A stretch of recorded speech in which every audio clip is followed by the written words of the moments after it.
አሁን በዚህ ሰዓት ትውልዱን የቀበረው ትልቁ ነገር ትውልዱን መስመር ያሳተው ትውልዱን የተማረ አንባቢ አዋቂ እንዲሁም ባህሉን እምነቱን ጠባቂ እንዳይሆን ያደረገው ነገር በዚህ ሰዓት ለይታችሁ ታውቁታላችሁ? ቻናሉን ሳብስክራይብ በማድረግ ከኔ ጋር ይሁኑ። አዎ በዚህ ሰዓት አጠቃላይ በሀገራችን ማንም ያላየውና ያልባነነበት ልጆቻችን ከሴት እስከ ወንድ ድረስ እየበከለ ያለ አንድ ትልቅ በሽታ ልንለው የምንችለው ነገር አለ። የሚጠቅመው ነገር ሊኖር ይችላል። ነገር ግን ጠለቅ ብለን ስንመረምረው ከጥቅሙ ጉዳቱ በጥፍ እጥፍ ይበልጣል። እሱም ምንድን ነው ታላችሁኝ? ቲክቶክ ነው። አዎ አልጠበቃችሁ ሊሆን ይችላል። ነገር ግን በጣም ሲበዛ ከባድ ጉዳት የሚያስከትል ነው። ትውልዱ እንዳይማር ጊዜን የሚሻማ ሴት ልጆቻችን በአደባባይ እርቃናቸውን እንዲወጡ ፎሎወር ላይክ ለማግኘት በሚል ያልተገባ አለባበስና ያልተገባ ቃላት መጠቀም፣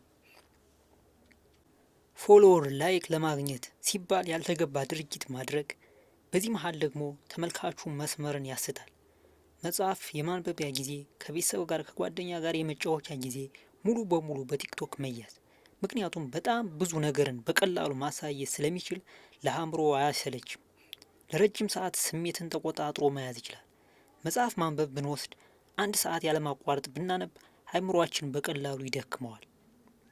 ቲክቶክ ግን ብናድር እንኳ እናድራለን፣ ምንም ድካም አይሰማንም።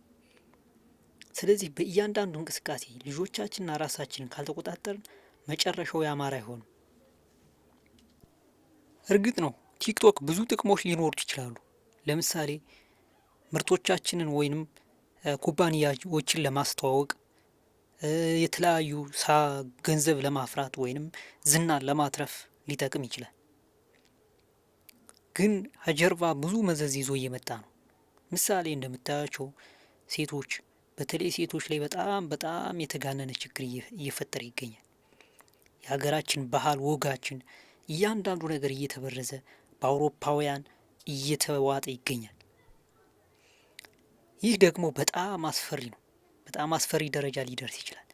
እምነት እየተሸረሸረ ቀስ በቀስ ማንነታችንን እያጣን ሙሉ በሙሉ የሰው ማንነት እየተዋረሰን ወይንም የነበረንን ማንነት ሙሉ በሙሉ ተሟጦ አልቆ ወደ ከንቱነት እየሄድን ይመስላል። አሁን ትምህርት ቤቶችን እንውሰድ። ተማሪዎች በረፍት ሰዓታቸው አሳይመንት መስራት ወይንም ያልገባቸውን እርስ በርስ መጠያየቅና መረዳዳት ሲገባቸው እረፍት ሰዓታቸውን የሚያሳልፉት ቲክቶክ ቀረጻ በማድረግ ነው። አጠቃላይ ትምህርት ቤቱ ለቲክቶክ ስራ እያዋሉት ይገኛሉ።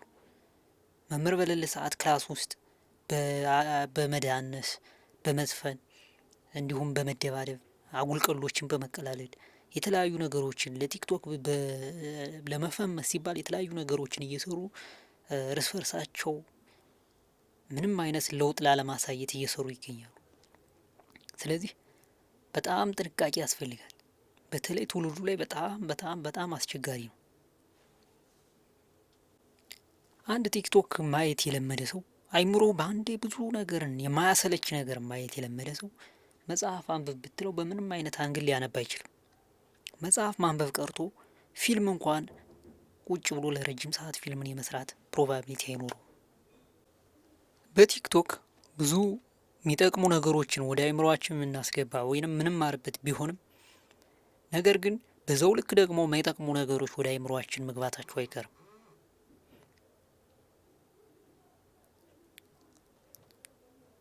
ስለዚህ ለአንዲት ሀገር ከጥቅሙ ጉዳቱ ያመዝናል የሚል ድምዳሜ ላይ ደርሻለሁ እኔ በበኩሌ።